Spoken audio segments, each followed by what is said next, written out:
So welcome everyone. This is session 3 of CHCLEG001. So tonight we're going to have a look at our role play tasks. So I'm going to share screen shortly and go over what's involved in the role play tasks, have a chat about them, find your guys' opinion, and we'll run through them. So these tasks aren't actually assessor-led, so you can do them in your own time. So use tonight as much as you can to work out how to do these role plays. And you should be able to take them on in your own time there. So we'll cover things like your observation checklist, which is what the assessor is looking for, which I'm looking for in these role plays as I mark it. So this isn't an assessor-led one, so you don't need an assessor there with you to do this role play. Some require an assessor there in real time to assess you, some don't, and in this case, this unit doesn't. I would like to make an announcement too. As of next week, our classes will still run on their normal times, though from 6 till 8 o'clock. It will be what we've been doing, so discussing the assessment and things in the workplace. Then from 8 o'clock to 9 o'clock will be a chance to do your role play. So it doesn't necessarily have to be the role play for the unit that we're looking at on the day, but any role plays to do with this certificate. So that'll give you a chance. The people are here already and ready to go. Yes, Irina. You're on mute. Sorry to be a nuisance, but when you said another hour of role plays, is that done in front of everyone? It will be. It will be. You'll use the people we have here to participate in the role play too. The thing is, though, don't be nervous about doing it in front of your classmates. The idea of learning is that class environment also, and to get assistance from each other. Yes, Nathan. Can I please get the module number again? Yes, it is CHCLEG001.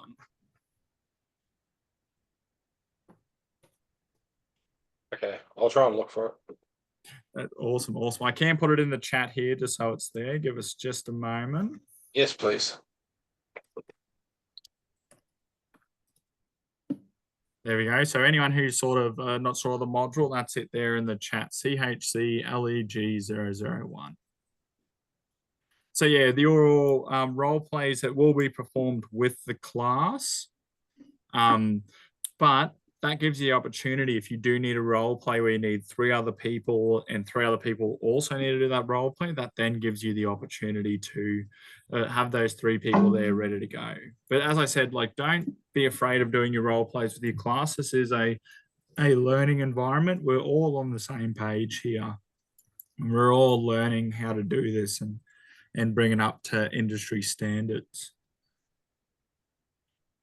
They will be recorded. So the role plays will be recorded, so you will be able to upload them to the Accelerate portal. So you'll be able to have them up there and ready to go.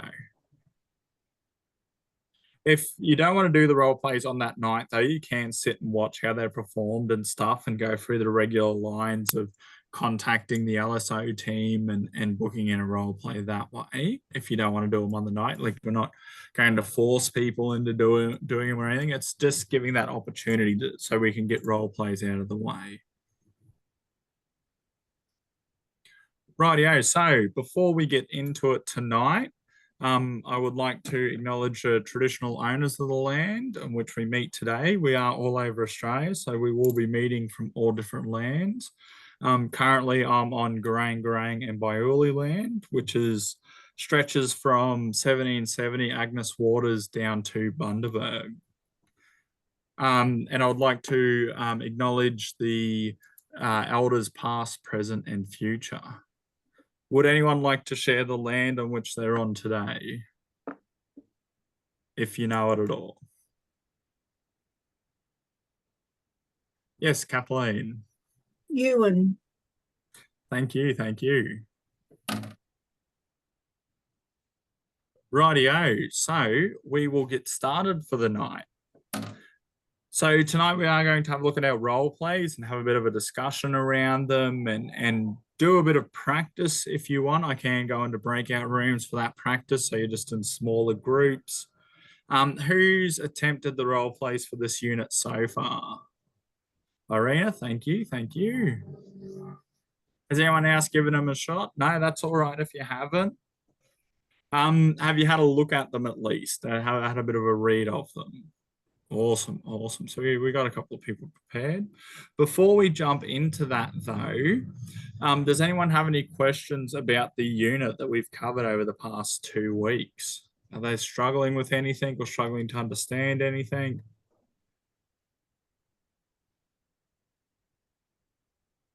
Don't be afraid to reach out. As I was saying before, this is a learning environment, a classroom environment. We all learn from each other and that's how we get through it all, to that support network. Yes, Ian. I didn't get the last week's lecture slides or the thing that we did. Okay, the recording or the slides. Yeah. Okay. I don't know if it's only me or the rest of them got the same thing, but I didn't receive it. That's okay. That's okay. Did anyone else not receive the slides or the recording that we did? They have been coming rather late. Like mine came a day after it was supposed to come, and then the week before that it came the whole week. Like I got it the Monday night before the next class. Okay, okay. So So yeah, that'll just be we have a team that focuses on editing them and stuff like that to get them out nice and smooth. So it might be a bit of an issue there. If they don't come through at all, reach out to the learning support officers and they should be able to send them through or let you know how far away they are.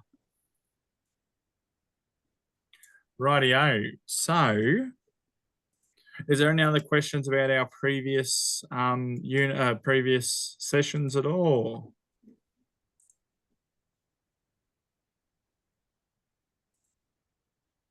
Yes, Jay.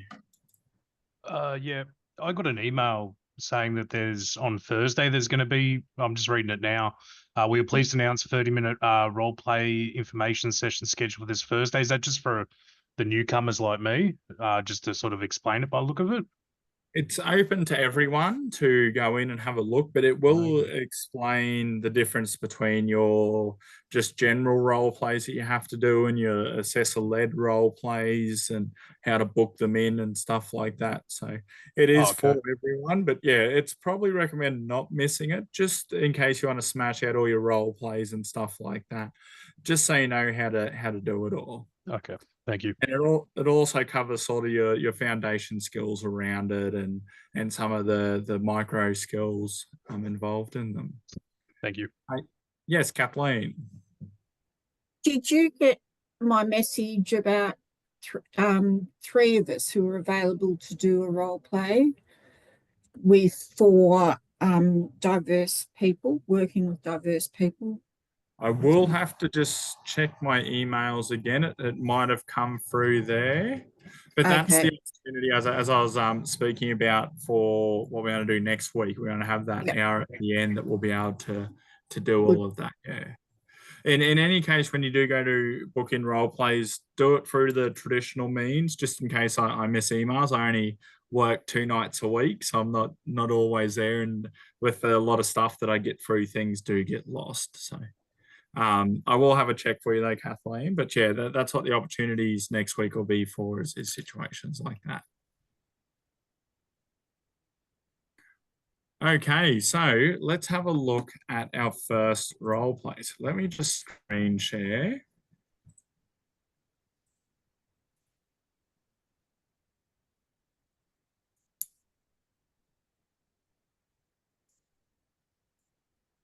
Just give it a moment to load up. I think the storms around are playing up my internet a bit.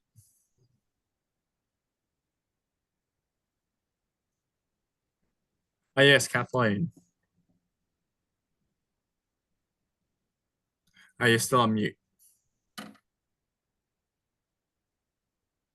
Would you like me to read it? I've got it here.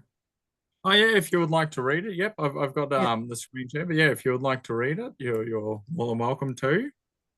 Okay. Oh, there we go.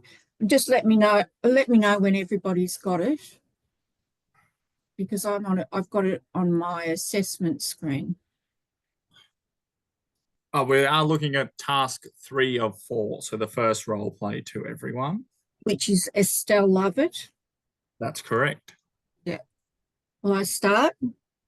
Yep, start if you'd like. Okay, so Estelle Lovett is a community support worker at First Access. Today, she has an administration day on site to catch up on documentation and planning. During her morning tea break, she enters the staff room to make a coffee and discovers there is none left. She remembers that there is a bulk order that is kept in the storeroom. On entering the storeroom, she is narrowly missed by a box of plastic gloves that have been stacked on the top shelf. She notices the storeroom is looking a little disorganised. She sees the coffee in glass jars on one of the shelves. She has to use the storeroom stepladder to reach the glass jars. While up on the stepladder, she notices someone has left a Stanley knife on top of a box that hasn't been retracted. I think the knife hasn't been retracted, not the box. Estelle takes the stepladder over to the box with the Stanley knife, steps up and retracts the blade, then takes the knife down and puts it away in its place near the inside of the doorway. As Estelle is about to put the stepladder back, she overhears a colleague, Sandra, talking on her phone in the staff room. I just think that we are spending too much time individualising the planning for our clients. If we focused on a more universal daily plan for everyone, we would get through so much more during a day. I mean, why are we separating meal times for some clients, and why on earth are they getting a choice as to what they'd like for dinner? I think with some of the issues they come here with, who cares? I mean, Ethan can't even taste food due to what he's put his body through. And I heard he's just been diagnosed with diabetes, so no more cake for Ethan. Deb has proposed we make the kitchen wheelchair accessible, as she wants to have a group baking in there. And there is one client in a wheelchair. One. What a waste of time. If they want to bake, have some of their family members come pick them up and take them somewhere else to bake. Estelle exits the storeroom and notices Sandra is slightly startled. She changes the subject on the phone and keeps talking quietly. Estelle is able to make her coffee and leave the staff room. Thank you very much for reading that. So as you can see, our instructions for this is to write an email. So it goes, read the scenario first, identify 2 improvements that would help First Access better meet its legal and ethical requirements. As Estelle, you need to write an email to Dyer, Director of First Access. So your assessor, myself, so that's just through the Accelerate portal, that propose 2 suggestions for improvement. Your email must be written in a professional manner using the template below. It must include the following information: your descriptions of the improvements, the reasons you are suggesting each improvement, including the legal and ethical requirements, outline any potential or actual breaches and unethical conduct, reference to specific workplace policies and procedures that are relevant to the case that should cover the improvement suggestion, how each improvement will help staff meet legal and ethical requirements, and recommendations for reviewing and developing your workplace policies and procedures.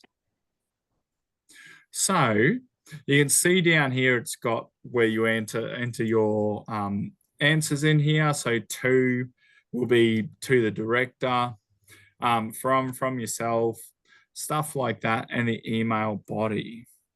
So before we get into it, what do you think some of the improvements would be? So I'm just going to stop screen sharing. What do you think some of the improvements it's talking about that you should suggest? Yes, Kathleen. So there's two different sets of improvements here. In the first paragraph, we're looking at work health and safety issues. And then in the second paragraph, we are looking at ethical issues. So in the first paragraph, we've got, so she's looking for coffee. So there's a big box that have been stacked on the top shelf. And if you look at manual handling regulations, manual handling recommendations suggest that you're very careful about what you put on a top shelf because it can fall on you. So they don't like heavy items, large items, messy items on a top shelf. Number two is she climbs a ladder without anyone else present. So whenever anybody climbs a ladder, there should be two people with the ladder. Number three is the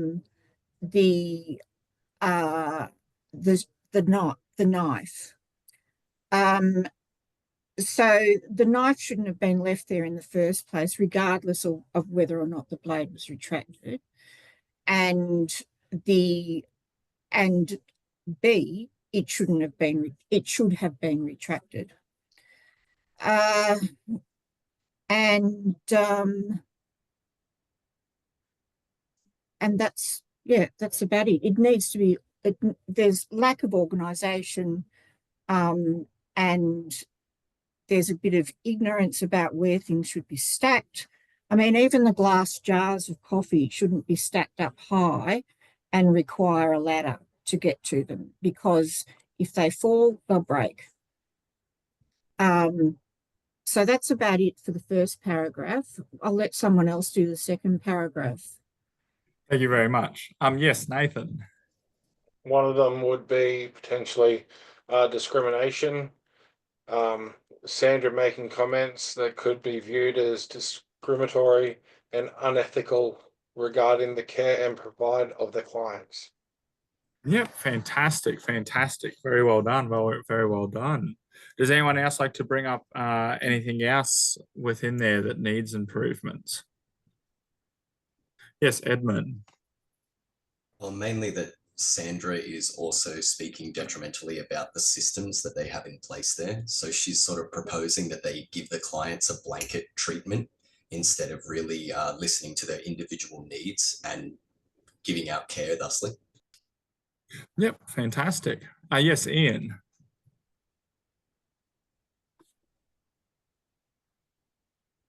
I think having the wheelchair access, because according to the DDA, there should be every single organization should have a wheelchair access to public places and buildings. Fantastic, fantastic. Thank you. And that is true. It is a design now. If you go to do any renovations on your house now, the renovations need to include, well, at least in Queensland, need to include accessibility renovations for wheelchair. Yes, Irina. I noticed that in paragraph 2, he talked about the patient's health issues behind their back. Yep. In a derogatory way. Yep, fantastic, fantastic.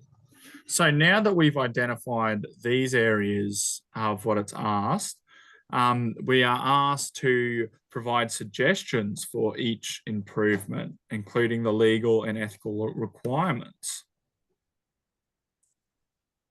So has anyone got any suggested improvements for these situations? Yes, Kathleen. You're on mute. I'll go back to paragraph number 1. Yep. So,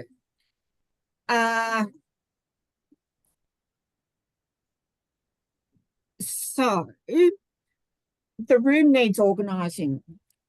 So my suggestion would be to get in there and have a really good look at what they've got and reorganise the storeroom.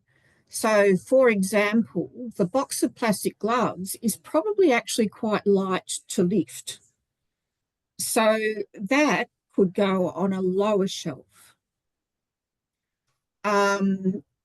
Because if you've got things that are bulky up top, as I said before, they fall down, they make a mess, but a nice light box can be lifted because it won't be, you know, more than 20 kilo or so at least, and it'll be much less than that. So that would be a very good place to put the gloves.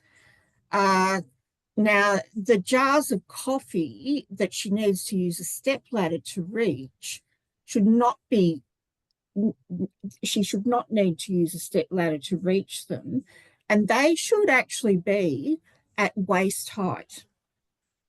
That's the shelving, that's the bit of shelving where they should be. And that's because you can see them easily, you can get them easily. You don't have to pass them down to anybody. You don't have to pick them up and put them on anything. It's just a safer way it's just better manual handling. Yep. And in terms of the Stanley knife, just being put in its place near the inside of the doorway, I'm a bit concerned about the Stanley knife just being there. You know, I think there needs to be a spot marked, say in a high vis or something, with some nice brightly coloured tape or something that says Stanley knife. Yep. And maybe even please retract the blade. Yep. Written on it as well. Now, the step ladder, well, that's fine, but when somebody goes in, everybody should get familiar with what's in that room and where it is in that room. And if they anticipate that they need to climb the step ladder, then they need to go into that room with somebody else. Yep. Awesome. Thank you very much for sharing all that. That's the good insight for the first lot of improvements to be made. I will move on to Jay.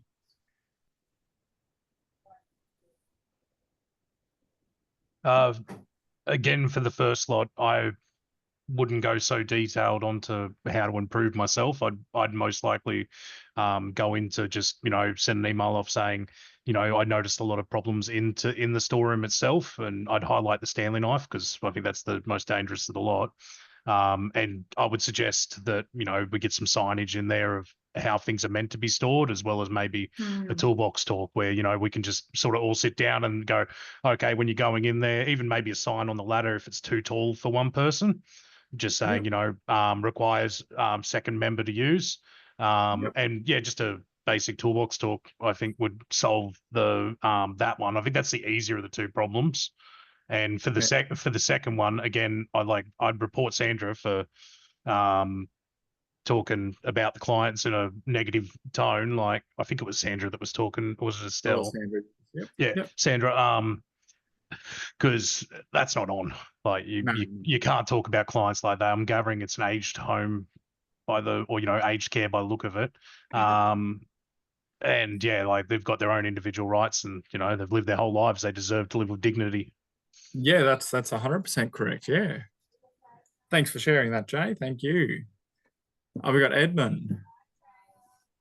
Just back onto the first again, like maybe it's an issue of perhaps changing the equipment.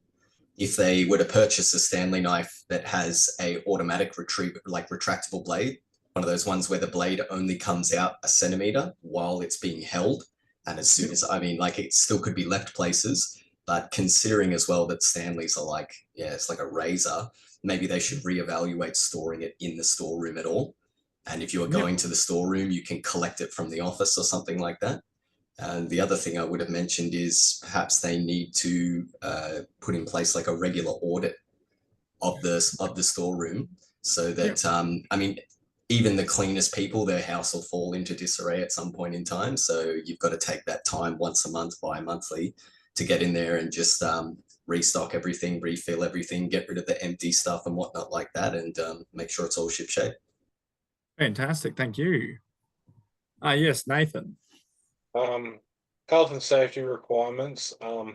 All staff should be familiar with the Work Health and Safety Act, workplace health and safety regulations. For the second one, client care and non-discriminatory, is Disability Discrimination Act of 1992, Human Rights and Equal Opportunity Act, and then everybody's got to be familiar with the workplace policies and procedures within staff conduct. Fantastic. Yep, that's all correct. That is. So yes, Irina. I was going to say the same thing as Nathan. So the first one is work health and safety. Yep. It's a breach of, you know, how things are kept. Yep. And the second one is, one of them would be they're breaking the Privacy and Confidentiality Act, and also the Code of Practice. That all people in community services have to comply with. Fantastic, fantastic. So I think just with the yes, Heidi, sorry, I didn't see your hand up there. So I guess the only thing that I could think to improve this, the administrator should put someone who will organize a stack room, and they should install the CCTV there. If someone happened to tell, there's no witness what have been going on there. So I guess it's more necessary if they put some CCTV. And the second is they should practice the discipline and being cautious and being sensitive to all the, you know. Thank you. Yeah, thank you. And Kathleen.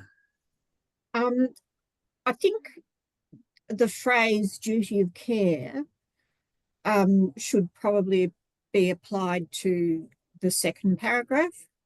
And that duty of care is to treat everybody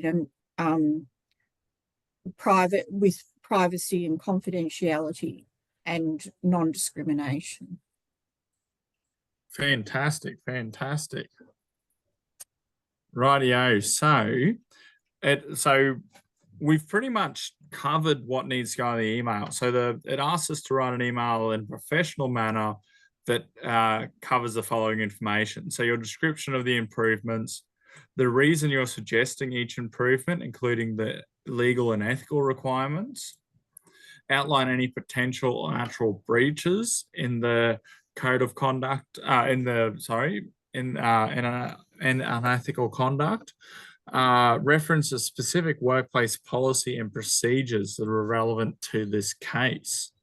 And that should cover the improvement suggestion, how each improvement will help staff meet legal and ethical requirements, and recommend reviewing and developing workplace policies and procedures. So I'm confident with the stuff that we've brought up in broad that you'll be able to write this email. Does anyone want to give a go to how this email should be worded?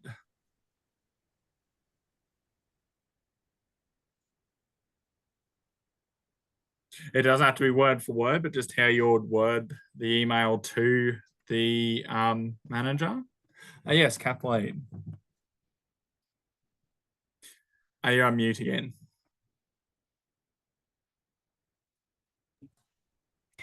I'm not going to jump into the wording just yet, but I think it is important to, you know, give nice, friendly salutations, and then perhaps use dot points when describing what you've observed, the situation you were in, what you observed, what you think can be improved, and how you think it can be, and how you can think it can be improved. But dot points are used to make it nice and concise. Fantastic, fantastic. Right, does anyone want to give a go of the wording, how they would word the email?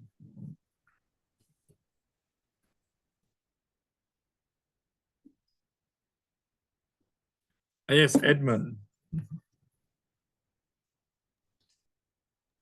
So I don't know, it's that typical good morning, dear, something like that. Give a quick paragraph. I think something like I've got sort of roundabout here is just, I'm writing to address 2 areas in which I have recently observed First Access could practice our culture of continual improvement and better meet our legal and ethical duties within the workplace. Fantastic, fantastic. Perfect, perfect. Yes, Ian. I think I would like do the same as Edmund said. That would be like pretty professional kind of, and just use smaller paragraphs to tell each and every question, because I need to give them like, where did I see it? Why did I see it? What kind of a code are they gonna like going against? What can we do?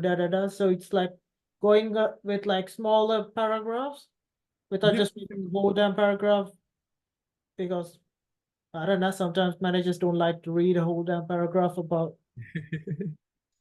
That can be true. And then the thing is too, if you've got to think about when someone receives the email, especially a manager, how busy their day is. If they've just got something that looks like the first page of a huge book, they're not going to want to read that straight away. They're going to want to go and grab a cup of coffee and have their coffee and then tackle it later on. So yes, you're right there, and you don't want to flood them with information. Yes, Edmund. When I was also on the First Access website and looking at the procedures and practices and stuff like that you can access through our password that we've got, they also mentioned that you should make point of the times that you observe these things and whatnot like that. So it could be very valuable to put in the times and the dates of when you observe these things. Fantastic. And thanks for bringing that up too. Yes, it is very important, especially in industries like this where things are fast paced and moving. You want to put in times. They don't have to be like exact times, like 1:35 like and 40 seconds or anything like that. Like 1:30 or do in a situation like that, like round it up. You don't need to go exact, but days, stuff like that. It's all a part of record keeping and the importance of record keeping. In case anything does go wrong down the track, they go back through and they could create a pathway of sort of how anything's progressed. Yes, Jay. With the dates and times, when we're working on these scenarios, if they're not supplied, can we add them as a, just a fake time? We can just assume this happened in the morning. She's looking for coffee, so assume it was early, and we can just sort of go, date, time, 9:40 a.m. and that's fine. Yeah, that's fine. That's fine. It doesn't have to be, as I said before, like we're not necessarily assessing the scenario, we're assessing you in the scenario. So it's how you're going about it. And that's just a broad thing for any role play you take on. And you'll hear me say it over and over again. We're not assessing the scenario, we're assessing you in the scenario. So it doesn't have to be word for word, this is how it goes, this is how it goes. I will show everyone really quick though on how we mark this part 1. And it'll be marking part 2. So let me just share the screen. You can access this also via your portal. It's called the observation checklist. So this is only for task 3 of the role play. So we are going to get into the other bit of the role play in a moment. Just wait for my screen to be shared. This slow internet this afternoon is a bit of a pain. So can everyone see my screen there? Awesome. So you can see this is just our observation checklist as it's called. I'm pretty sure you guys can access this through your portal. So during the role play, and this will include the next part of the role play we're doing, all we're observing and marking upon is how you communicated the 2 potential work improvements, how you referred to the policies and procedures to support meeting the legal and ethical requirements, and contributed to reviewing policies and protocols. So that's what we're assessing during the role play. That's for task 3. We do still have part 2 of task 3 to go over. But yeah, that's essentially what we're looking for during these role plays. Like, it's not overly complicated. It's nothing to stress about. It's just how you go in the scenario. I'd like to say to people before they do these role plays is put your worker's hat on. Like, picture this has happened at work. This has just happened in front of you. Put your worker's hat on. What are you doing? Because that's what we're assessing. We're assessing to see if you're fit to take on something like this if it happens in the workplace. Yes, Jamie. I have a question regarding the role play. Now, for this role play, I see that there are 3 people. Yep. So assuming three learners come together to do this role play, does that mean that each person must play the part of Estelle, or we are going to be assessed based on the roles we play? How does that work?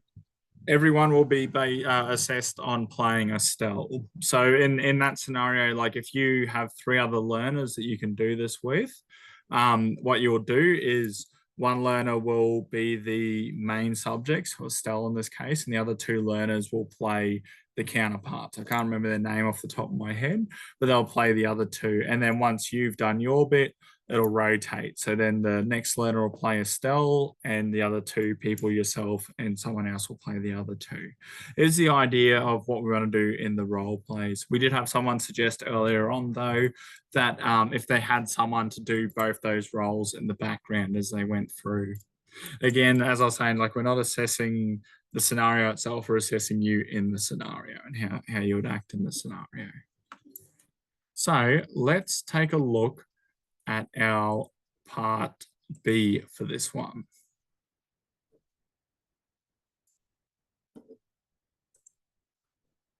So let me just share my screen.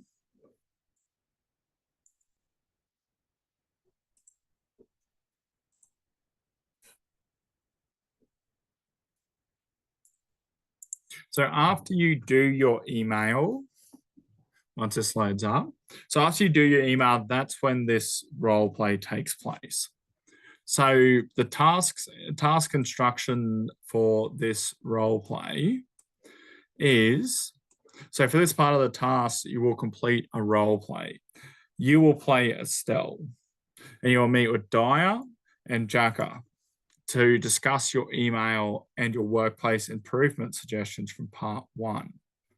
So keep in mind what you do for part 1 and like what you've put down for part 1. So you could bring it up here. You need to talk about the following in your meeting: why you think each workplace practice can be improved, and how it will assist in meeting legal and/or ethical requirements. Refer to relevant first access documentation to support you. And also, how can you contribute to development and review of policies and procedures? You must also ask Dyer and Jaka for feedback on your suggestions. Ask them if they think the suggestions are reasonable, and if they can suggest any improvements for your suggestions. Please provide the role. Oh, sorry, I won't read that bit. I'm just in reading mode. So these role play instructions will go to the people playing Dyer and Jaka. So I will bring them up in just a moment. So it does say here, pay close attention to this part here of what it's saying. So these roles can be played by another learner in your class, family member, or friend. You can record this session with the free software such as WebEx, and your role play should be no greater than 10 minutes. So we want you to hit around the 10-minute mark. We don't want you to go over 10 minutes. Aim for about the 10-minute mark of it. That may look like a lot, especially in this situation, but don't worry. When you're in the headspace and you're going ahead, it won't feel like 10 minutes, or it will fly by. So after the role play, you'll be required to answer some questions. which is the next part over. So let me just bring up the document and I'll share the role play instructions, because what we're going to do, we'll go for a short break at 7. What we're going to do is we're going to get people to practice the role play in front of us.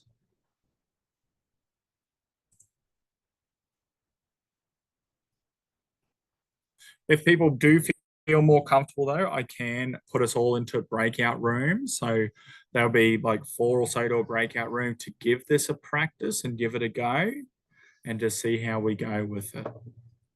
So all this information that I've got here is on Access. So in our next break, we will have a breather, jump onto Accelerate,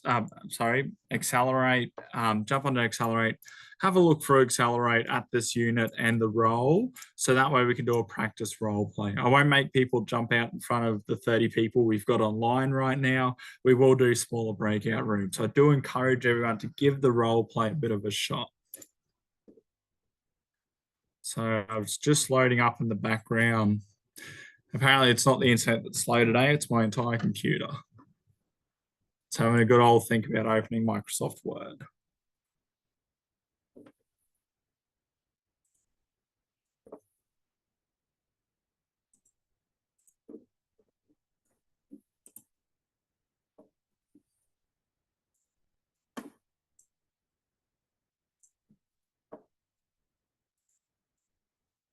So it should start to share in just a moment.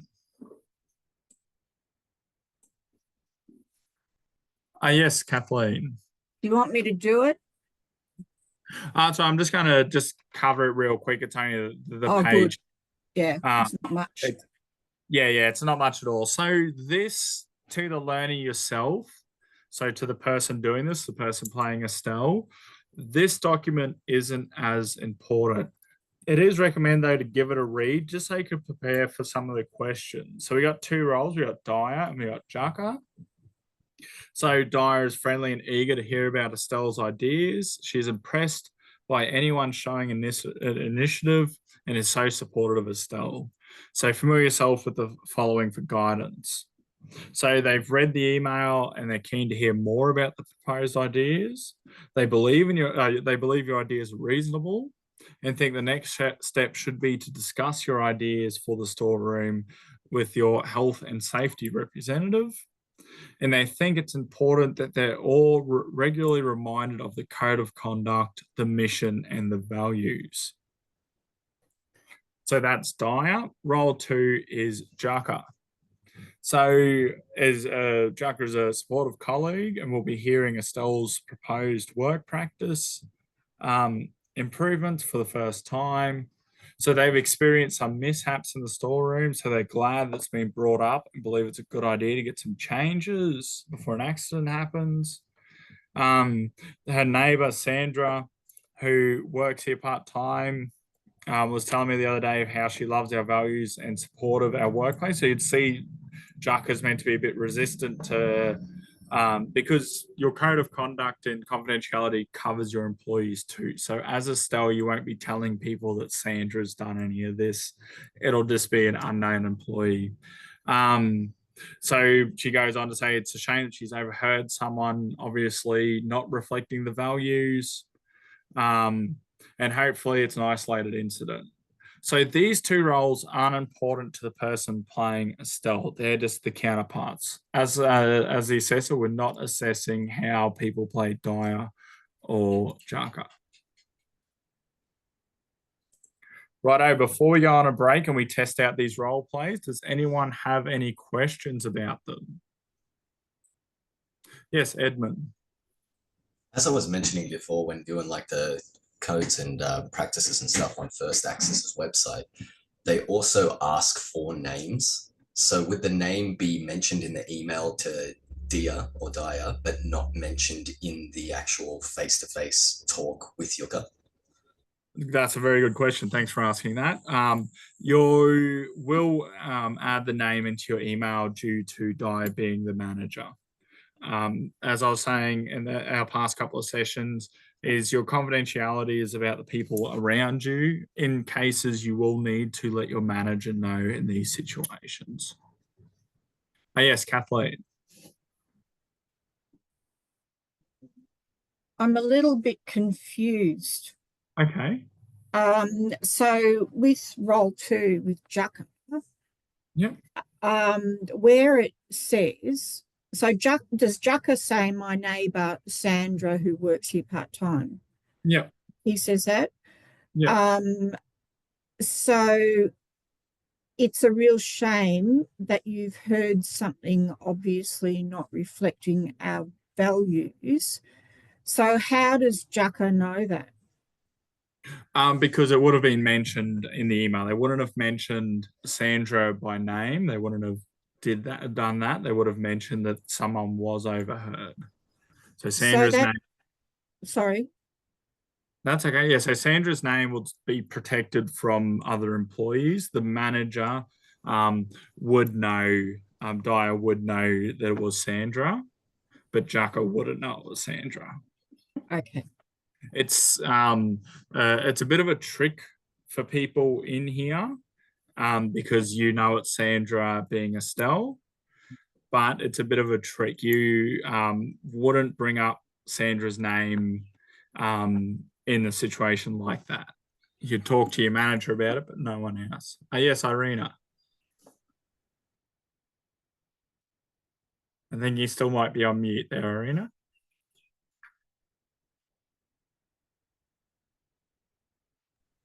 I was just going to say that it's probably not a good idea to mention names, but just to say a staff member, blah, blah, blah. And then if the manager wants to discuss it further, we can have a private meeting, because I think having another person there might kind of make it, again, a case of, sharing information.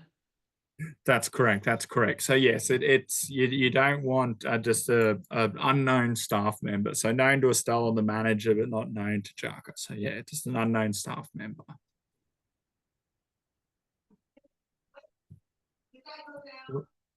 Yes, Kathleen. So not named to Jaka, not Jaka's not aware of the name. No, Jaka isn't aware of the name. No. Okay. It's Sorry, only. No, that's okay. That's okay. So it's only you would have messaged Di, who is the manager, about the situation and mentioned Sandra's name. Di has now called a meeting with Jaka and Estelle to cover some of the things that Estelle suggested. Does that make it a bit clearer? Yeah, it does. Okay, so point number 3 probably answers my question. Yeah. It is a real shame that you have heard someone not reflecting our values. Yep, that's correct. Yeah. So So Sandra is not mentioned by name between Jaka and Estelle. Yeah. Gotcha. Hey, you had your hand up there for a minute. Sorry, I didn't get that.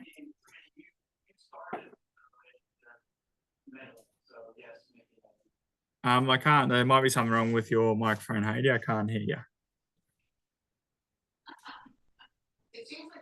Sorry, I'll go to Irina for now. I followed in my conversation with those two people along the same line as the email. It was more technical and dealing more with the issues at hand, as opposed to specifically specifying that this person did this or that person did that. Would that be right? That would be all right. Yeah, that's it. That's it. As long as Sandra's name, just for confidentiality, isn't mentioned, you're okay. Okay. Awesome. Does anyone else have any questions before we go on a break? No, that's all right. So we will have a 10-minute break. We'll come back at past, and we'll do some breakout rooms and give these role plays a shot. Yes, Kathleen. What happens after this conversation with Jaka and Estelle? So there's some questions that are needed to be answered on the assessment there. I'll read them out before we do the role plays, if that's... Okay, so it doesn't, the conversation doesn't carry on any further, right? No, it doesn't. You have to ask for some feedback from your colleagues about the improvements that you've suggested. But yeah, that's the end of the conversation there. Okay. Yes, this role play is just an example. This isn't being assessed at the moment. It's just an example at the moment, just to give people a bit of practice with it. Rightio, everyone, we will have a 10-minute break. I'll pause recording for now. So welcome back, everyone, after our short break. So before we do our breakout rooms, I'm just going to cover the role play one more time, just so everyone's on the same page. And yeah, we'll give it all a shot.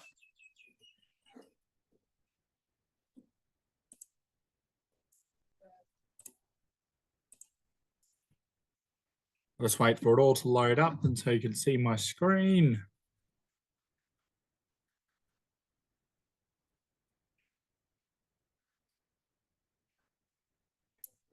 Rightio, can everyone see my screen? All good.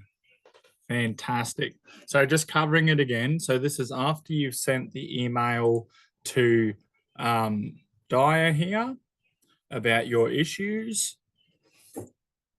Some of you may not have done the email already. That's perfectly fine. We know the issues. We have had a discussion in class about it.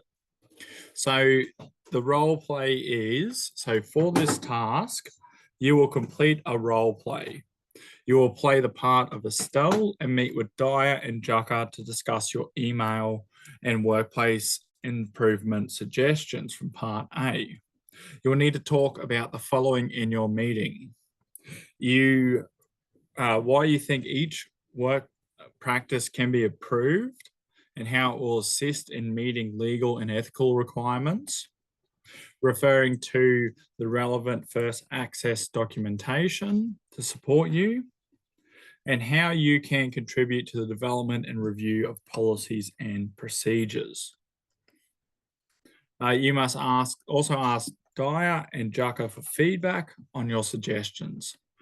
Ask them if they think your suggestions are reasonable, and ask if they can have any suggestions, ask for any suggestions on any improvements. So there are the role play instructions here.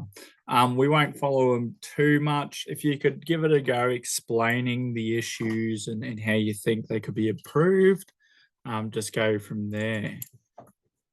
So I'm going to just going to stop sharing.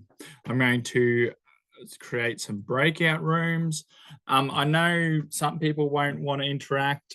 For the sake of your classmates, give it a shot, just this role play. If you're not confident in doing the role play as a bit of a practice, have a discussion about it. Prompt ideas, stuff like that.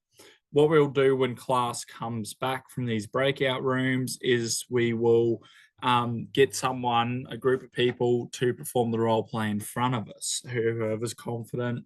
I'm not going to pick names or anything, just if you're confident in doing it, just to demonstrate to everyone. So we won't do the full 10-minute role play. We'll do a bit of a brief one just as a practice. Our breakout rooms will go for, I'll say, we'll do 10 minutes for the breakout room. So how many people do we have? About 24. I might go 6 breakout rooms, all assigned like automatically, and I'll bring everyone back at 20 past. Please, as I said, give it a shot, give this role play a bit of a go. Even if you can't, like even if you don't want to participate in the role play, have a discussion around it. Use your classmates. Righty, I'll create these breakout rooms now.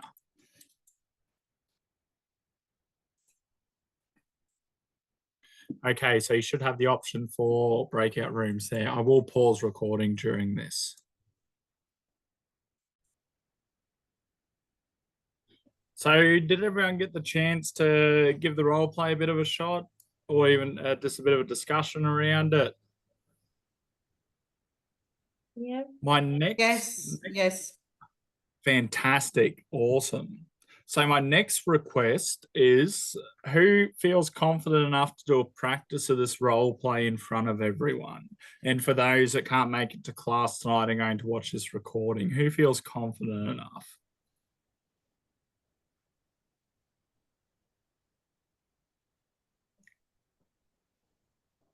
Like I said, don't feel too stressed. If no one else wants to do it, I may as well. I'll go in and I'll jump in. You'll do it? Yep, fantastic. So you'll play Estelle. Who else? Who wants to play Dyer? Who wants to play Dyer and who wants to play Jaka? Yes, Jay. I'll play either one. I'm not too fussed. Yep, that's okay. That's okay. Well, we'll go Dyer then. She's first off the list. Okay. Yes, Kathleen. I'll go the other one. Jaka. Okay, fantastic. Righto. I will leave the floor to you guys. So we won't go for the whole 10 minutes. We'll do a quick one. Give it about 5 minutes or so and we'll give her a shot. Right, fire away. I think I open up this time, Edmund, because I think last time we had you open up. I think Ms. Dyer's got to open up. So I'm just going to do a quick reading. Hi, Estelle. I've read your email and I'm keen to hear more about your proposed ideas. Well, thank you, dear, and thanks for organising this meeting. I think it's something that is quite urgent that we can get underneath, and I just wanted to basically put into practice some more work health and safety standards. So reorganising the staff room so the correct manual handling procedures are in process, and safety in mind. You know, not keeping these glass jars on the top shelf and things like that. Maybe even a slight bit of equipment change that we can use to have some safer equipment, and to constantly review the way that we've kept this storeroom and ensure things like these tools and implements for the storeroom, like the ladder and the Stanley knife, are regularly inspected so that we know that they're safe to use as well. I believe your ideas are reasonable. I think the next step should be to discuss your ideas for the storeroom with the health and safety representative. It's not a problem at all. If you could direct me to this person, or perhaps I can show myself to them and we can organize a time for that. We can document the things that we talked with, and I can include you in the people that those documents are sent to, if you wish. And you mentioned in your email earlier something about you overheard a staff member. I'm going a bit off board because the next question doesn't make sense. Okay. That is true. So while I was leaving the storeroom, I did hear somebody having quite a loud and detrimental conversation. So I believe that it might be also beneficial for us to all at our next meeting perhaps be reminded of our roles here and their responsibilities, both legally and ethically, within First Access here. And it could just really refresh everybody, even those people that that aren't a guilty party, to just better align with our goals and everything here at First Access. I think it's important that we're regularly reminded of the codes of conduct, our mission and our values. We need all staff to be reflecting our values at all time. Jaka enters the room. I think you've taken a bit away from me, Edmund. So that's great, Edmund. I'm glad you wrote that email to what's her name, Dyer, and because I've been concerned about that storeroom as well, and we need to look after each other in terms of work health and safety. So yes, it was really disappointing to hear somebody not actually reflecting our values and not observing the ACWA Code of Ethics. So we have a duty of care to all of our clients to maintain privacy and confidentiality, and our practice must not be discriminatory. So I think that I really hope that the details that I've put in the email represent an isolated incident and reminds, and I hope that in the staff meeting that Edmund mentioned, that we can be more careful about what we say and where we say it. So staff need to be reminded of the Code of Conduct, Policy and Procedure, the Code of Ethics, and the Duty of Care, Policy and Procedure, and the Privacy and Confidentiality, Privacy and Procedure. Thank you.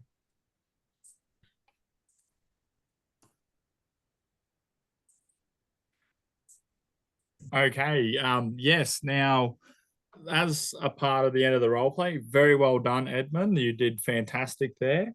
That's all you need to do, just as he did. You can expand the time a bit longer. As you do have your other people doing the role play at the same time with you, like Dyer and Jaka, you don't have to exactly stick to the script. I remember Jay just saying like that one doesn't make sense. That's perfectly fine. You don't have to stick to the script. As I was saying, we're assessing the learner doing the role play themselves, not the scenario necessarily.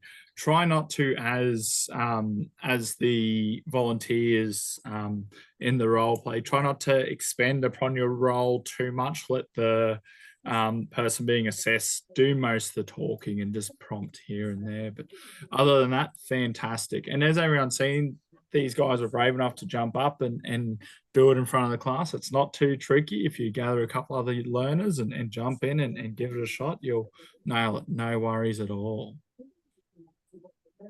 So another important part of this assessment is asking for the feedback. So just as you ask, and the feedback as Kathleen gave is just going over, righto, what can be improved here? And that's a part of the progress and process of improving your policies and your workplace practices, is asking for feedback. Right, yeah. Does anyone have any questions regarding that role play? Was anyone nervous about it still? Yes, Kathleen. Yeah, I'm still bloody nervous. Just with the feedback, are you kind of referring to the fact that I referred to the duty of care, that we need to have this meeting and that people need to be reminded of these policies that exist with First Access? Yeah, so that is a part of the feedback, is yes, I do like this idea. That's a good idea. That is, let's move forward with this. So the last part for this role play is answering 2 questions. So I'll share and we'll give this a bit of a go at answering, and then we'll move on to our next role play.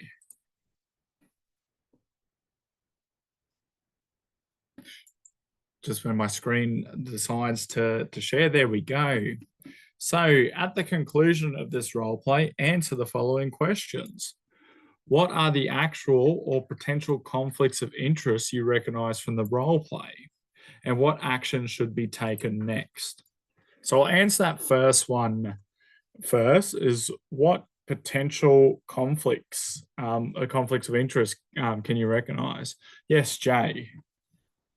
Jaka's personal relationship with Sandra as the neighbor. Yeah.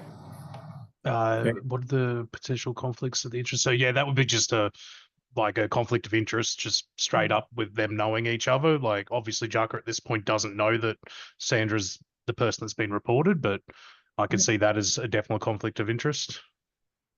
Fantastic. Well done, well done. And number 2, what action should be taken next?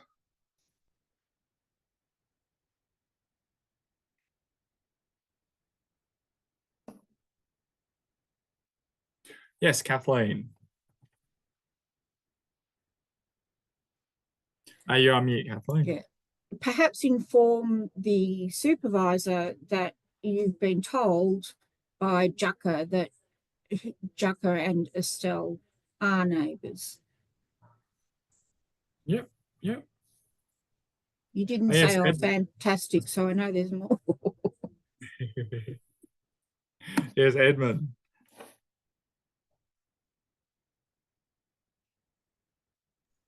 Yeah, I would have thought, as they did mention, like you do have to report like potential or actual conflicts of interest and things like that. Not necessarily in a negative way, but just in a way that also protects Sandra and things like that. I mean, we don't know how Yuka is going to act towards Sandra once he finds out that she's been saying these particular sorts of things. So perhaps it's better to address it that way. And then the is like First Access can use their expertise to, in you know, being a business for X years, to then decide what happens from there. Yep, that's it. That's it. So it's the idea around this, it's working legally and ethically. You have to protect everyone involved. So it is informing the right people and not letting the wrong people know. You don't want to cause any more grief in the workplace. You don't want to start rumors or in the middle. It's working appropriately within the frameworks provided. And that's what these role plays are trying to identify. Awesome, rightio. So let's have a look at our next role play. Let me just make sure it's all open and ready to go.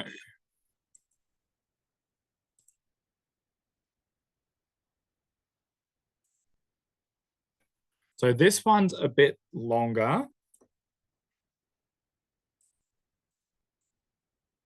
So I'll cover the role play first, and then we will, I will have anyone who wants to read the scenario, you're more than welcome to read the scenario, but I will cover what the role play is having a look at first. So this is task 4 of 4 for this unit. As soon as it starts sharing, there we go. So this is task 4 of 4 and item 1. So there are 2 role plays in this. So it says our task instructions. For this task, you will complete a role play. In preparation, read the scenario. You will play the part of Estelle and meet with the head of care, John, to discuss your legal and ethical responsibilities applicable to the scenario.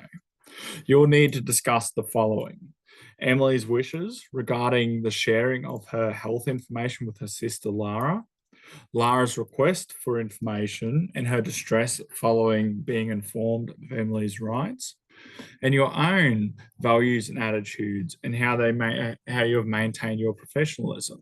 Suggest one potential work practice improvement in response to the scenario. Refer to First Access's policies and procedures. So who wants to give the scenario a read?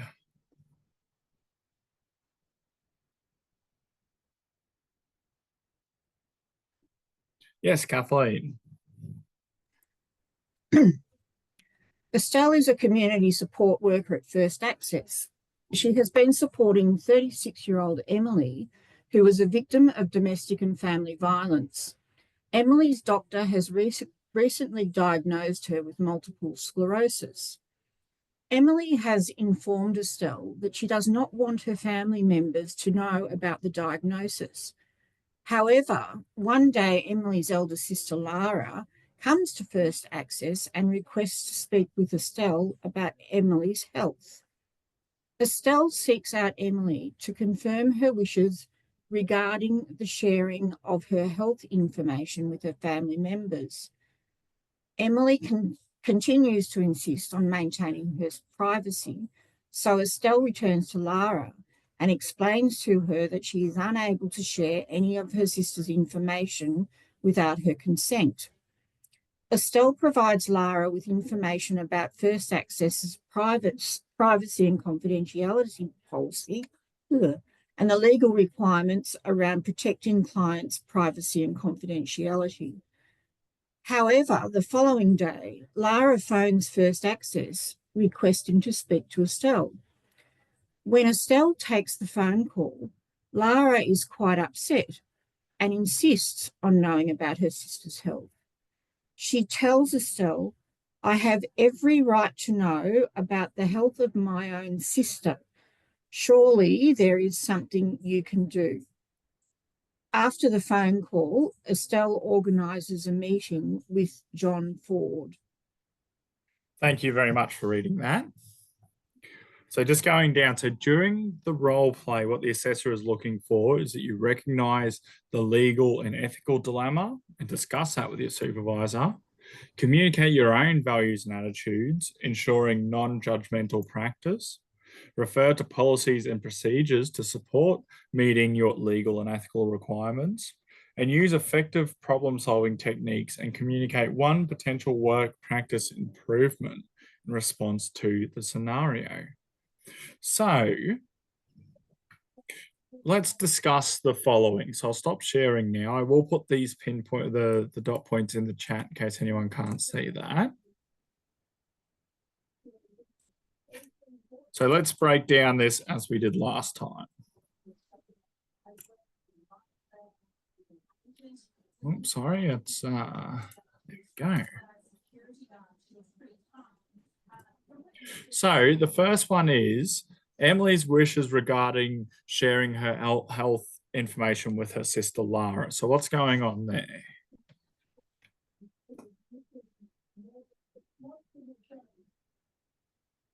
Yes, Jay. She's requested privacy. It said that she comes from an abusive family, and she has full right to her privacy, and Estelle has no right to hand her information out to her sister. So it's pretty straightforward on what goes forward there. Yep, that's it. That's it. Oh, yes, Ian. But does it? I think it's a deal breaker when it's okay. It's understandable that she's from an abusive family, but I think there should be. I think if she's a minor, and just because that particular girl who she says it's her elder sister, I think she should have all the right to know what's going on with her. It would be nice to share that, but it overarching. Oh, we'll continue on through this, but yeah, so you got to remember the confidentiality and the wishes of the client themselves. Oh yes, Kathleen. So I just want to say, Ian, there, that what we're looking at here is the law. So we're looking at privacy and confidentiality legislation. And we're also looking at a code of ethics, which is our duty of care to keep things private and confidential. And we're also looking at our ability to build a trusting relationship with our client. So if we go ahead and tell somebody else, anybody else about someone's health, whether or not they've said that they don't want it shared, then we're throwing all of that stuff in the bin. That's it. Thank you very much for sharing that, Kathleen. Yes, Jay. Oh, this was just for Ian. I understand the youth part that you're talking about with this little sister, but in this one it says that supporting a 36-year-old Emily who's the victim. So she's 36 in this scenario. So there's no minor guardianship issues on that part. Thank you. Thank you. Yes, Heidi. There's a lot of things to consider emotionally, but if you're working in an organization like that, you should follow what is legally, and that's what you should respect what Emily has, what's Emily's decision, and you should not do something based on your emotions. You should always follow what is legal to avoid conflict. Yep, that's correct. That's incorrect. That's correct. Sorry. So it asks here now your own values and attitudes and how you maintain professionalism. So we have discussed this, but how would you maintain professionalism in the situation? What's it mean there? Can I butt in? I can't wave my hand with the. That's okay. That's okay. Basically, you kind of need to explain to Laura that legally that her sister Emily has requested confidentiality, and that you are legally obliged to abide by that. And Laura, she's 36, she's not a minor, and she's got the right to make those decisions, and it's a basic human right. It is. And you know, you do that in as politely manner as possible. Obviously, Laura's going to get upset and start probably being quite abusive, but you just have to stand your ground. You do. In the end, like in that situation, you're protecting your client and you're protecting yourself and you're protecting the company. All in all, as much as Lara wants to yell and scream about it, you've got to protect what's around you. Yeah. Thank you for sharing that, Christine. Okay. We got Sakina. Yeah, so I also want to share that probably Lara would think that Estelle is just a nurse who is taking care of Emily, so she will just force her to do so. In my view, I would think Estelle could also refer Lara to her boss or anyone who she thinks that is above her that would let Lara know that these are our policies at the hospital, this is what we do. You can't just force our nurse to do what she's not supposed to do. So that will save Estelle from all the drama and all the troubles that will come from the family member. Yeah. That's correct.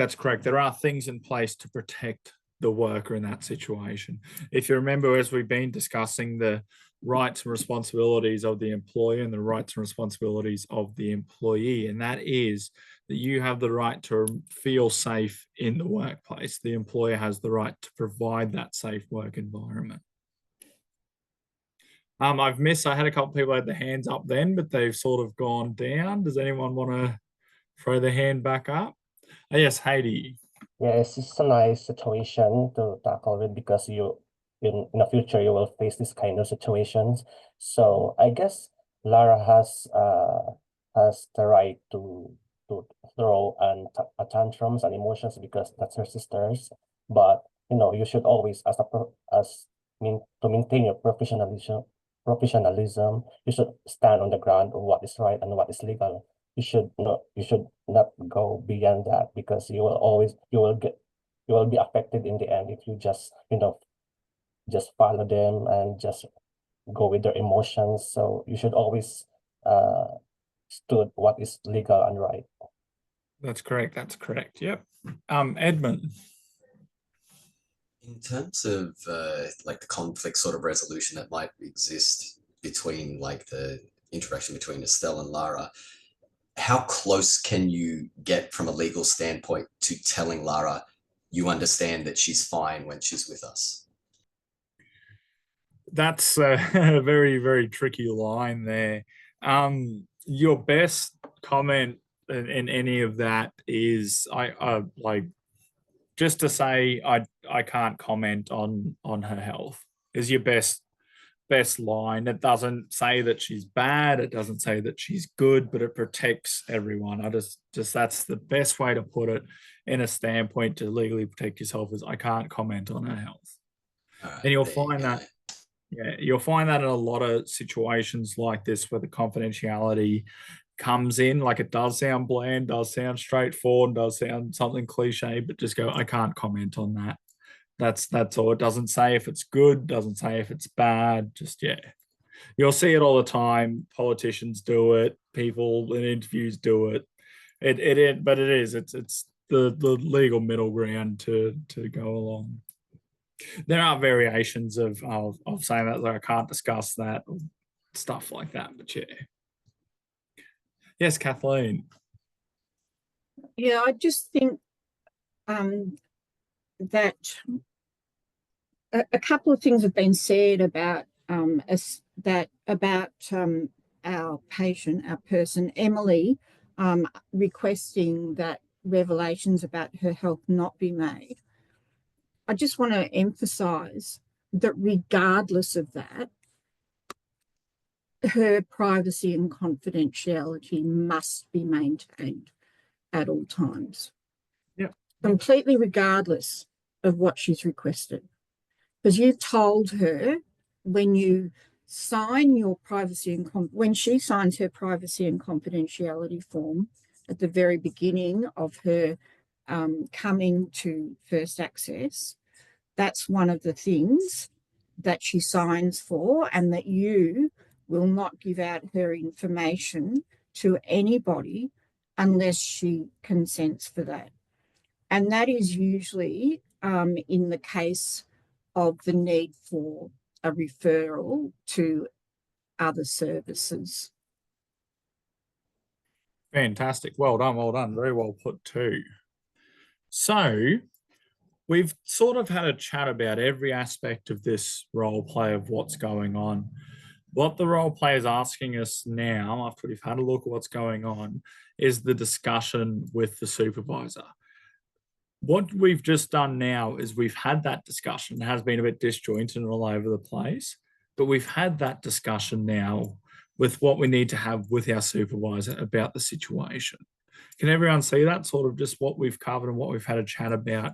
Because it's asking, the role play is asking us here. So we got to discuss with the supervisor Emily's wishes regarding the sharing of her health information with her sister Lara, Lara's request for the information, and her distress following,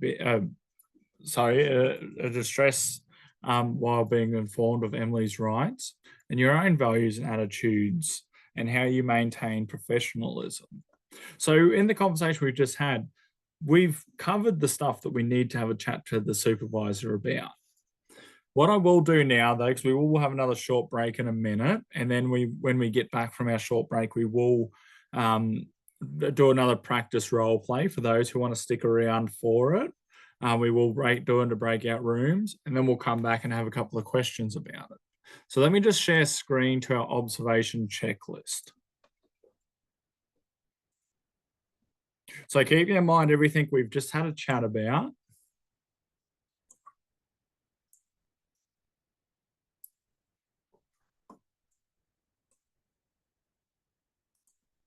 Just wait for it to load up. There we go. Right, yeah, so keeping in mind everything we just had to talk about, this is what your assessor's looking for in this role play with your supervisor. That's to recognize a legal and ethical dilemma and discuss that with your supervisor. Communicate your own values and attitudes, ensuring a non-judgmental practice. Refer to policy and procedure to support meeting legal and ethical requirements. And use effective problem-solving techniques and communicate one potential workplace practice improvement in response to the scenario. So we have covered most of that in the conversation that we just had. So keep that in mind doing your role plays. That's what we're assessing you doing. So before we go on our break, I'm just going to open up our the role play instruction. So this one's only really quick. We'll only cover part A tonight. I think we have covered enough of the skills so far that everyone should be confident with part B.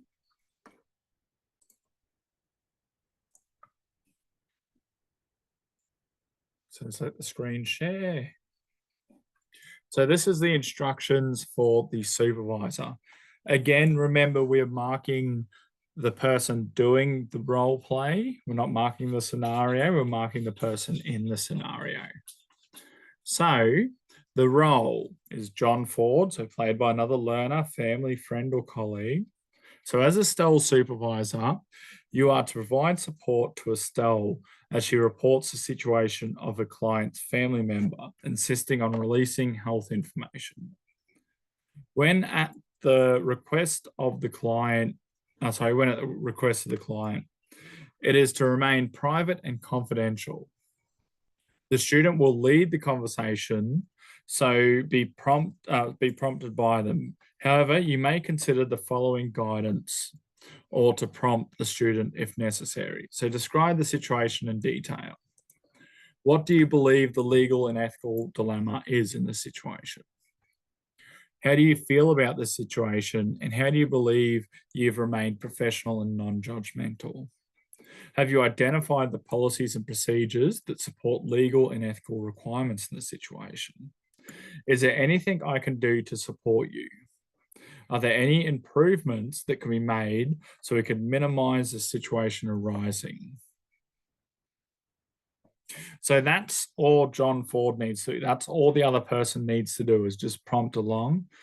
This role play is assessing the individual on pretty much what we've discussed so far. So I'll give everyone a bit of a moment. If you would like to stick around and do some more breakout rooms and practice this role play, you're more than welcome to. But we'll go for another 10 minutes. We'll come back at 10 past and get into them. So get up, have a stretch, have a breather, jump onto Accelerate and have a look at the role play in that too. So we give it a go when we get back. All right, I'll see everyone at 10 past. Yes, Ian. I'll just stop recording too. So welcome back. We are looking at CHCLEG001 and we're looking at the role play task for part A. So before we go into our breakout rooms and give this a bit of a test, we'll have one more look at the role play.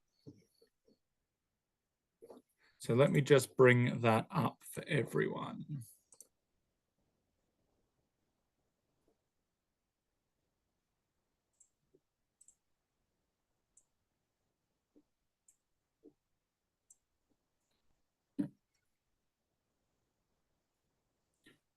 So the task instructions are, for this task, you will complete a role play. In preparation, read the scenario. So everyone should be familiar with the scenario. If not, have a read before you go through it. So you will pay Estelle and you will meet with the head of care, John Ford, to discuss your legal and ethical responsibilities applicable to the scenario. So what you'll need to discuss is the following: Emily's wishes regarding the sharing of her health information with her sister Lara, Lara's request for information and her distress following being informed of Emily's rights, and your own values and attitudes and how to maintain your professionalism. So, and it also asks to suggest one potential workplace practice improvement in response to the scenario. So it also asks you to refer to your first access policies and procedures to support your legal and ethical requirements. So we got the scenario here. I'll leave it up to everyone. We won't read it again. So some of the stuff that the assessor is looking for in this role play is that you recognize a legal and ethical dilemma and discuss that with your supervisor. You communicate your own values and attitudes, ensuring a non-judgmental practice. You refer to policies and procedures to support meeting the legal or ethical requirements, and you use effective problem-solving techniques and communicate one potential workplace practice improvement in response to the scenario. It does say no greater than 10 minutes. I'll do the breakout rooms, but we won't go for too long in the breakout rooms. When you do the role play, as I said, you're aiming for the 10 minutes. You don't want to go over that mark. It doesn't want you to be any longer. If you can get to about 7 or 8 minutes for the role play, you've done perfect.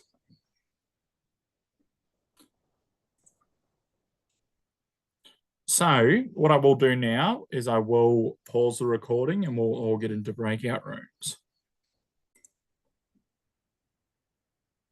Welcome back, everyone. So we've just returned from our breakout rooms. How'd everyone go with the role play? Is everyone fairly confident in it? Yeah. Yeah. Yep. That's good. That's good. Yes, Jay. Yeah, I was just wondering if I could get some feedback from the people that were in mine. I played Estelle in that one, and we got to the end. I never actually got to ask for feedback on how I sort of went as Estelle. That was brilliant. Thank Absolutely you. brilliant. Just to watch someone else do it. So I've done role plays before with other people, but just to watch someone else without me doing anything, it gives me a lot of guidelines to follow. No, that was absolutely brilliant. Thank you. You covered everything. Jay, I think better than you saying the Privacy Act 1988 one. Yeah. It's better if you say the Family Law Act in 1975.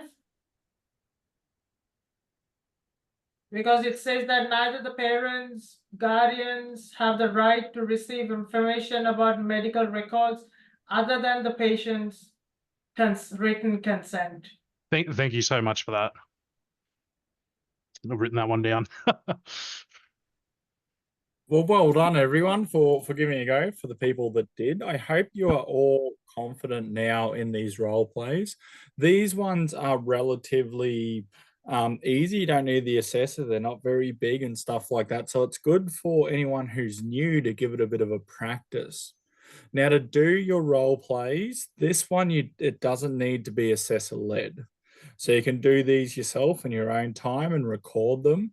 If you are talking to your classmates outside of here, organize with them to say, hey guys, can we all jump on Zoom and all go through this? So Zoom, for like just normal Zoom, not the corporate one or the one you pay for, just normal Zoom app will allow you 40 minutes of time and you could record and everything on that. So it's recommended just download Zoom, reach out to the people around you, jump on and just do the role play. If it doesn't pass or you're not successful when you upload it or send it in, that's perfectly fine. The assessor will give you feedback on how you went and some stuff to improve on. So just give it another go. So don't ever be afraid of failing. That's what training is about. It's doing something and gaining that feedback. Yes, Heidi. You had your hand up just before. So Sorry, you just muted yourself, Heidi. I think that it's good to perform a role play with this fellow here. So because basically we have the knowledge for the certain role play. So I guess it's not difficult for us to answer the questions naturally, not scripted. That's what I want to say, because it is nice to have conversations or doing role play with somebody who is inside the scope of the course. That's it. It's good to have that sort of inside knowledge. And you wanted these role plays because they are a simulated workplace environment. You want them to feel natural. Like you can come up with this in the workplace. Some of you may be going into different fields, but it is something, and it may be something minor to do with health. But just the idea is to see how you'll react naturally in that environment. That's what they are. They're role plays. They're scenarios from work that you could be faced with. And the idea with getting this certificate is that you're ready to go to the workplace and you could perform to the standards of industry in a situation like that. And that's a goal. So that's how classes are going moving forward, as we'll cover some of the assessments, some of the role plays. And then like this hour here will be an opportunity to perform those role plays and get assessed for it. Yes, Heidi again.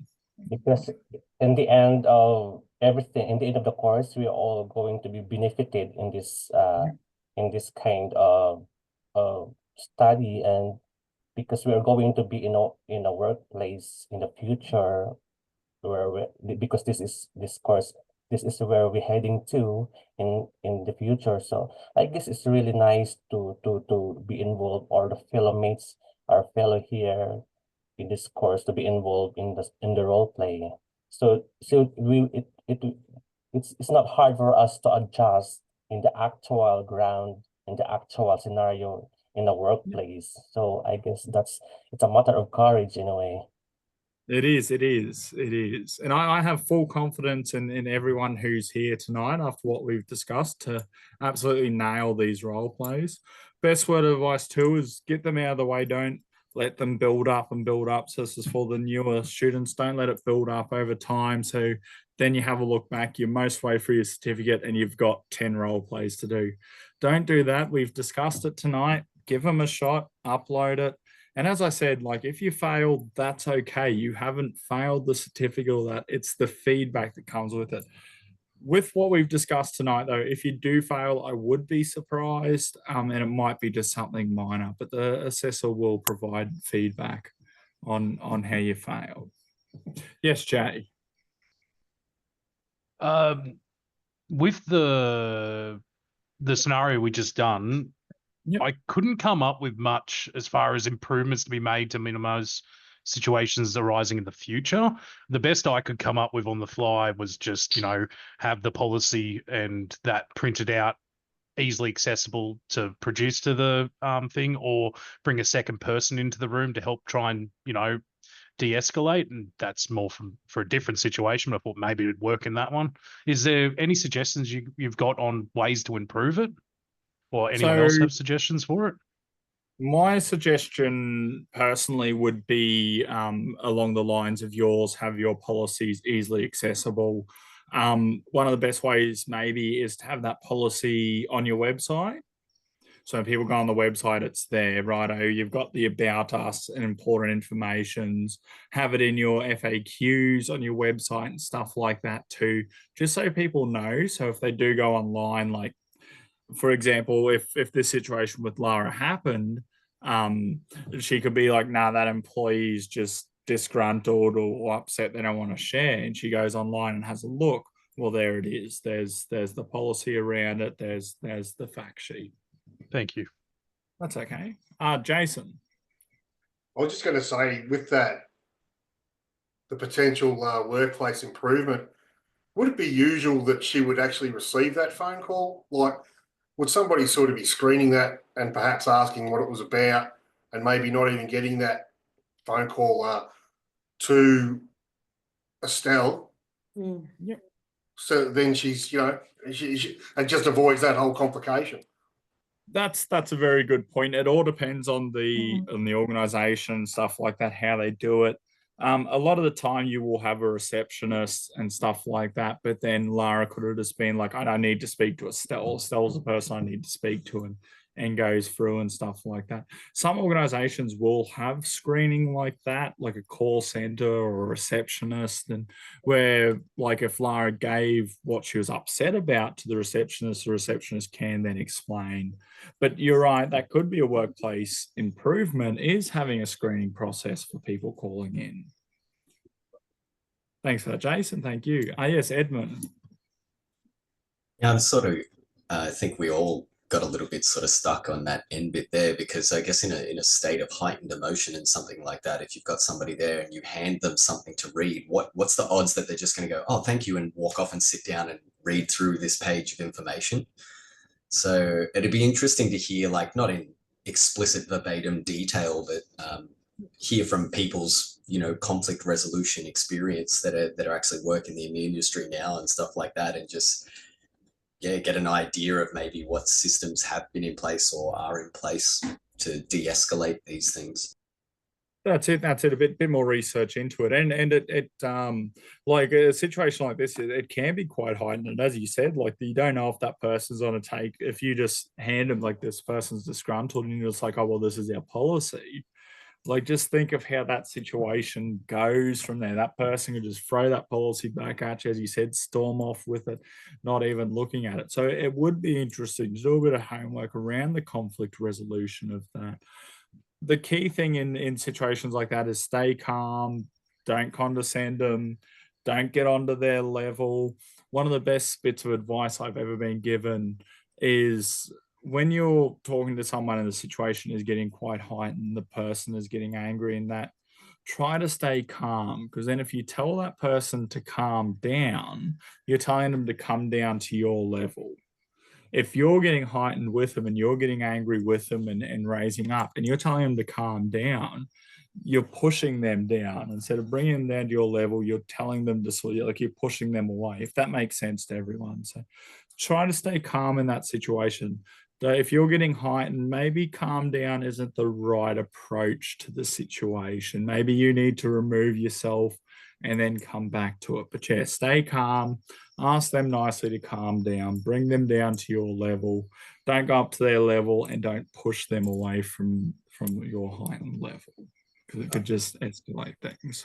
I've definitely been in situations that are less like pivotal. This is somebody asking about the you know, the sort of like health outcome of their family member. I mean, we've all received training in perhaps retail jobs we've worked where they've warned us, like, never tell a customer to calm down because they'll flip out over a cheeseburger. And this girl is, yeah, it's a family member's health and safety that they're concerned about. But it could also be just to satisfy their own curiosity. So It could be. Yeah, and we all know, we've all had interactions with families. We know that the gossip that can happen sometimes. It's quite understandable, the client's wish that her health does remain her own personal business. It is quite understandable. Yes, Kathleen. Yeah, I just want to agree with Edmund there. I've been taught never to tell somebody to calm down, because what it does is it aggravates the situation, and that you're better off to affirm with the person, you know, I know you're feeling angry at the moment. Would you like a drink of water? Or you can't say, would you like a cup of tea? I don't know if you're familiar with Jonah, and you know, you're familiar with Jonah and the prince. No. Did they have scalding hot tea thrown back in their face? Because that would be awful. No, what happened was this kid, he was a shocker. His parents were always getting called into the principal's office. And he was called into the principal's office this time because Jonah was drawing pictures of his father touching his private parts. And the father's accused of child molestation, and he's sitting there saying, "What the? I didn't touch you." And then the principal says, "Would you like a cup of tea?" And his father says, "You can shove your cup of tea up your ass." Maybe not in that situation, but that's it. Like it diverts sort of the anger and stuff like that sort of away for it. Calm down won't work in heightened situations all the time. It is something you can use, or depending on how the interaction's going. You'll naturally know how to react to these situations anyway. You'll be able to read it, and there'll be staff training for it and stuff like that as you go. Yes, Jay. I just want to check. I haven't moved into the industry yet. That's why I'm doing the course too.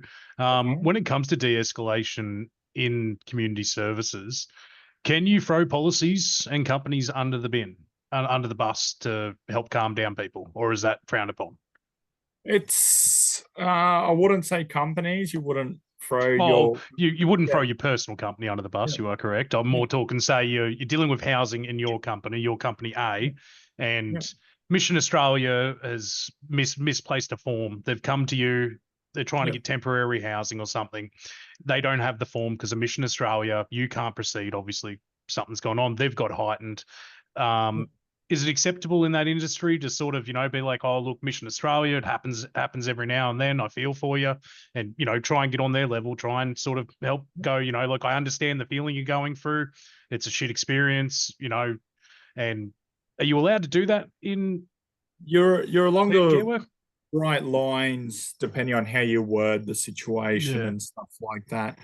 For example, like if you are waiting on documents, you'd just say, we are still waiting on documents from this company. You wouldn't say something like, oh, this company's always dodgy with sending stuff through. But you can say sort of in a way like, we are waiting on these documents to go through, or there's been a hold up in the process, stuff like that. I'm more talking when they're heightened to the top level, when they're yelling, screaming, their physical conflict is very close to being imminent. I've done security for 17 years now, and I've been in a lot of physical conflict. But over the years, I learned how to avoid it through de-escalation, and that was one of the huge tactics I used. Was you get on their level, you sort of go, oh, well, look, it's fucked. What you're going through is absolutely fucked. You shouldn't have to go through that. I feel for you, but I can't do much. Like there's nothing I can do in this situation to help you. Once this is resolved, I can help you. I promise you. I'll get right on top of it as soon as this form is in. But until then, I can't do anything. And that's sort of over the years I've learned to use that to de-escalate, and it's worked very well. You can use that. You've just like, again, be mindful. You don't want to slander. You don't want to put things. I'm not talking about like just completely shit talking a company, but yeah, like using them as the scapegoat. You point the finger at them. If for this scenario, it would be the laws. It'd be the Family Act of 1975. You'd be like, look, I wish I could help you, but look, this law's in place. This act got put through. There's nothing I can do to help you here. Wish I could. If it was the same situation, I'd want to know about my sister, but I sadly can't help you. Would that be acceptable, or is that too much familiarity? Personally, stuff like that, I personally think is acceptable, but it all also comes down to how your companies, like we've spoken about our code of conduct and our code of ethics, to how we deal with things. It'll come down to how your company presents that and how that's written. Okay. I don't see the problem as in saying it is the law, or it is like I don't see a problem in it that way. But it would be up to the company itself. Okay, thank you. That's okay. That's okay. Yes, Kathleen. I guess too that after the immediate escalation has been sort of dampened down a bit, you might have an opportunity to provide them with a feedback and complaints form. That too. Yeah, you can pass on feedback forms, stuff like that can help. Complaints forms, like if you have Lara there and she's getting angry and stuff like that, you can always say to her, hey, do you want to sit with me and we will go through and fill out a complaints form together, stuff like that. Saves just saying sort of offhandedly, here's a complaint form, take that home, fill it out. Work with her, because you don't want Lara to then go out and badmouth the company and say Estelle's a terrible person, stuff like that. Work with the person too is another idea. Yes, Heidi. Just all those things, just example in the issues of the future. But what I want to say is, as someone to be in a community worker in the future, you should have a long patience, much knowledge, and understanding. You should embody that kind of characteristic, because that's what this course are this is the scope of the course, and that's what you should have in as a community worker, because you will face a lot of issues and concerns, yelling, tantrums, and whatever. So I guess you should embody that kind of attitudes and characteristic. You should embody your company's values and its goals and stuff too, to align yourself with the company and what they believe in. You will on the job, like you're not, like these situations happen, but they're not an all the time occurrence, and you're not going to be thrown directly into the deep end. It's like, hey, here, it's your second week on the job, deal with this. There will be training and there will be personal development and stuff like that to go with it. You do this certificate and this gets you in the door, and this gets you the background skills and the industry relevance. And then throughout the job, you'll have professional development. Like in my current role, because we're dealing with a lot of people in burnout and emotional distress and stuff, we've done things like our mental health first aid, which on a side note, I recommend anyone enrolling in. I know it can be a bit expensive, but do your mental health first aid. But we do mental health first aid. We do our trauma awareness training. We do our wellness training, even self-care training on how to look after ourselves. There will be stuff like that offered in the workplace to protect you as employees. And there is also, in a lot of community service organizations, there's something called an EAP. Does anyone know what an EAP is? It is an employee assistant program. Yes. So that will offer things like counseling for you, free counseling. They might outsource counselors, free counseling for you, free debriefing sessions, free personal development, stuff like that, just to ensure you do have the skills if a situation like this arises.